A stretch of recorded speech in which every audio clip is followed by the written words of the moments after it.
Hello everyone, welcome to English 201 Syntax. This is Shaira Hussein, your presenter for today's video. The reference of this video is the book of Andrew Carney, Syntax, a Generative Introduction, 3rd edition. So chapter 5, Binding Theory. Before proceeding to our main topic, let us first have these learning objectives. After reading chapter 5, you should walk away having mastered the following ideas and skills. 1. Identify and distinguish our expressions, pronouns, and anaphors. 2. Understand antecedent and anaphor. 3. Distinguish co-indexing from binding. 4. Define and apply binding to a tree. 5. Apply principles A, B, C to a tree. Lastly, identify binding domains. For our introduction, let's leave syntax for a moment and consider some facts about the meaning of NPs in English. There are some NPs that get their meaning from the context and discourse around them. For example, in sentence in number 1, the meaning of the word Felicia comes from the situation in which the sentence is uttered. Sentence 1. Felicia wrote a fine paper on Zapotec. If you heard this sentence said in the real world, the speaker is assuming that you know who Felicia is, and that there is somebody called Felicia who is contextually relevant. Although you may not have already known that she wrote a paper on Zapotec, this sentence informs you that there is some paper in the world that Felicia wrote, and it's about Zapotec. It presupposes that there is a paper in the real world and that this paper is the meaning of the phrase, a fine paper on Zapotec. Both a fine paper on Zapotec and Felicia get their meaning by referring to the objects in the world. This kind of NP is called a referring expression or R expression. So R expression is an NP that gets its meaning by referring to an entity in the world. The vast majority of NPs are R expressions, but it is by no means the case that all NPs are R expressions. Consider the case of the NP herself in the following sentence. Sentence 3. Heidi bopped herself on the head with a zucchini. In this sentence, Heidi is an R expression and gets its meaning from the context, but herself must refer back to Heidi. It cannot refer to Arthur, Miriam, or Andrea. It must get its meaning from a previous word in the sentence, in this case, Heidi. This kind of NP, one that obligatorily gets its meaning from another NP in the sentence, is called an anaphor, as we saw in chapter 1. So an anaphor is an NP that obligatorily gets its meaning from another NP in the sentence. Typically, anaphors are himself, herself, themselves, myself, yourself, and ourselves. So types of anaphors. There are actually at least two different kinds of anaphors. One type is the reflexive pronouns like herself, himself, and themselves. The other kinds are called reciprocals and include words like each other.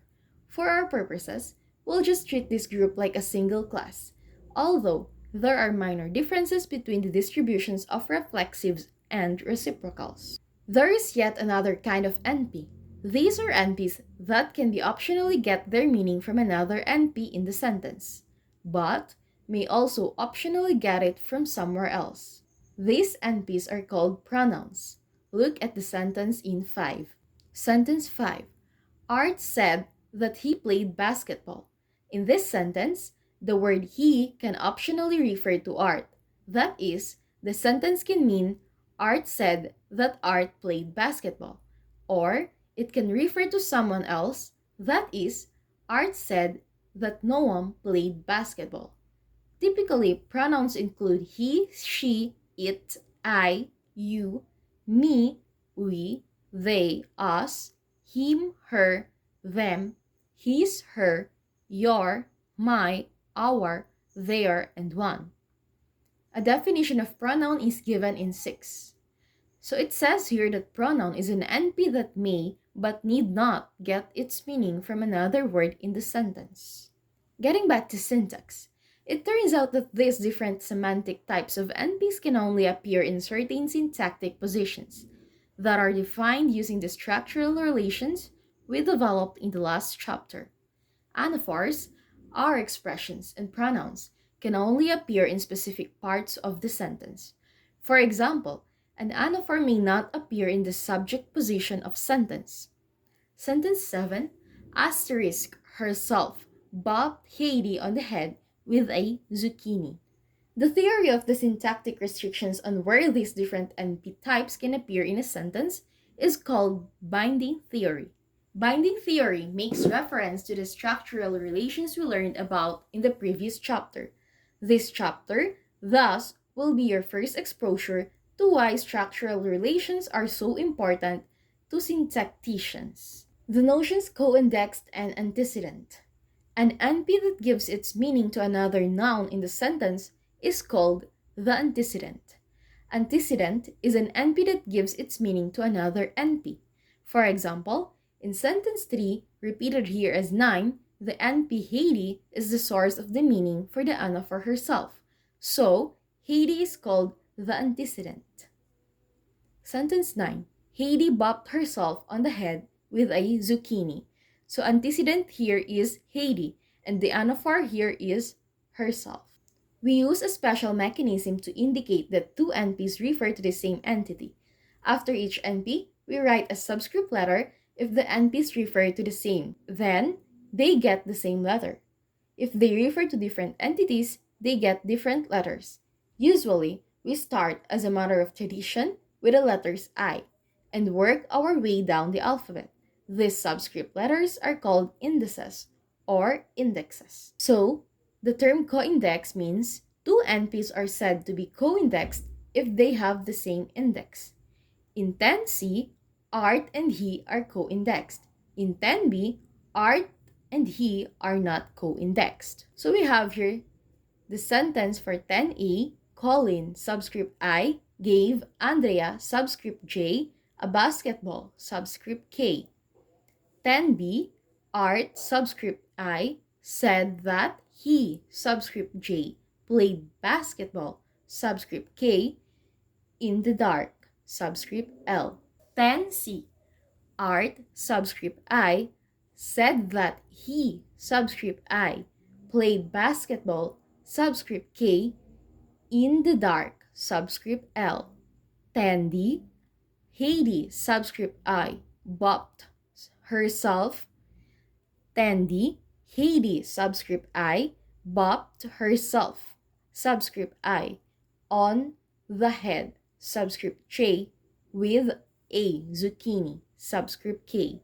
In 10A, all the NPs refer to different entities in the world, so they all get different indexes. The same is true for 10B. Without the indices, this sentence is ambiguous. He can refer to Art or to someone else. But with indexing, we disambiguate this form. 10B only has the meaning where he is not Art but someone else. The pronoun he and Art have different indexes. The indexing in 10C, by contrast, has he and Art referring to the same person. In this sentence, Art is the antecedent of the pronoun he, so they have the same index. Finally, in 10D, the anaphor herself refers back to Heidi, so they get the same index. Two NPs that get the same index are said to be co-indexed. NPs that are co-indexed with each other are said to co-refer, that is, refer to the same entity in the world. Binding. The notion of co-indexation, co-reference, and antecedents are actually quite general ones. They hold no matter what structural position an NP is in the sentence. It turns out, however, that the relations between an antecedent and a pronoun or anaphor must bear particular structural relations. Contrast the three sentences in 12. 12A. Heidi bopped herself on the head with a zucchini. 12B. Heidi's mother bopped herself on the head with a zucchini. 12C. Heidi's mother bopped herself on the head with a zucchini. As you can see, in 12a, Heidi has a subscript of I and herself as a subscript of I. In 12b, Heidi, subscript I, and Heidi's mother is subscript J, herself is a subscript J. While in 12c, asterisk, Heidi refers to subscript I, while Heidi's mother, subscript J, bopped herself, subscript I, on the head with a zucchini. Binding. The notions of co-indexation, co-reference, and antecedents are actually quite general ones. They hold no matter what structural position an NP is in the sentence. It turns out, however, that the relations between an antecedent and a pronoun or anaphor must bear particular structural relations. Contrast the three sentences in 12. 12a, Heidi, subscript I, bopped herself, subscript I, on the head with a zucchini. 12b, Heidi's, subscript I, Heidi's mother, subscript J, bopped herself, subscript J, on the head with a zucchini. 12c, asterisk, Heidi, subscript I, Heidi's mother, subscript J, bopped herself, subscript I, on the head with a zucchini. In particular, notice the patterns of indexes on 12b and c. These sentences show that while the word herself can refer to the whole subject, NP Heidi's mother, it can't refer to an MP embedded inside the subject NP, such as Heidi. Similar facts are seen in 13. 13a. The mother of Heidi, Heidi here is subscript as I, while the mother of Heidi is subscript as J, bopped herself, subscript J, on the head with a zucchini. 13b, asterisk, the mother of Heidi, Heidi as a subscript I, and the mother of Heidi as subscript J, bopped herself, subscript I, on the head with a zucchini. A quick note on notation. Syntacticians will sometimes abbreviate two sentences that are otherwise identical but have different indices. The two possible indices are separated by a slash, and the index that would make the sentence ungrammatical is marked with an asterisk. So, the abbreviated form of the two sentences in 13 would be 13. Heidi here is subscript I, while the mother of Heidi, subscript J, bopped herself, subscript J slash asterisk I, on the head with a zucchini. This means that a version of this sentence where herself is indexed J, that is co-indexed with the mother of Heidi, is grammatical. But when it is indexed, that is co-indexed with Heidi as subscript I, it is ungrammatical. Look at the trees for 12a and b below, and you will notice a significant difference in terms of the position where the NP immediately dominating Heidi is placed. In 14a, the circled NP commands the NP dominating herself, but in 14b, it does not. It appears that the crucial relationship between an anaphor and antecedent involves C command. So, in describing the relationship between an anaphor and antecedent, we need a more specific notion, that simple co-indexation. This is binding. So in sentence 15, A binds B if and only if A C commands B and A and B are co-indexed. Binding is a special kind of co-indexation. It is co-indexation that happens when one of the two NPs C commands the other. Notice that co-indexation alone does not constitute binding. Binding requires both co-indexation and C command. Now, we can make the following generalization, which explains the ungrammaticality of sentences 16a equals 7 and 16b equals 12c. 16a equals 7. Asterisk herself subscript I bopped Heidi subscript I on the head with a zucchini. 16b equals 12c.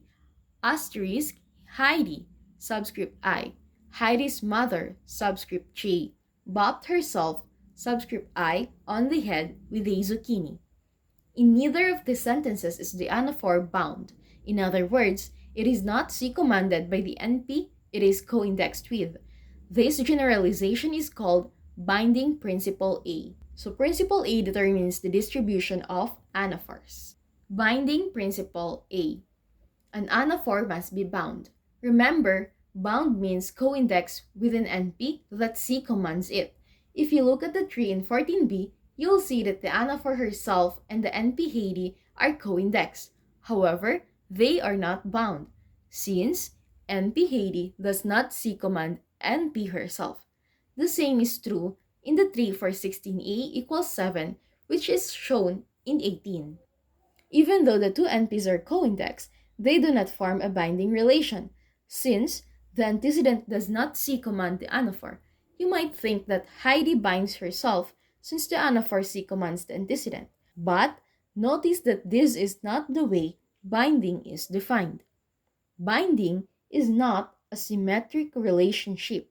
The binder must do the C commanding of the bindee, not the reverse. So locality conditions on the binding of anaphors. Consider now the following fact about anaphors. 19 asterisk Heidi subscript I said that herself subscript I discode with art. Heidi subscript I said that she subscript I discode with art. A tree for sentence 19 is given below. As you can see from this tree, the anaphor is bound by its antecedent. NP Heidi C commands NP herself, and that is co-indexed with it. This sentence is predicted to be grammatical by the version of Principle A, presented in 17, since it meets the requirement that anaphors be bound.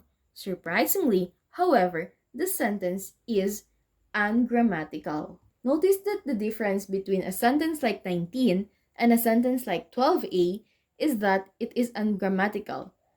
In 19, the anaphor is in an embedded clause.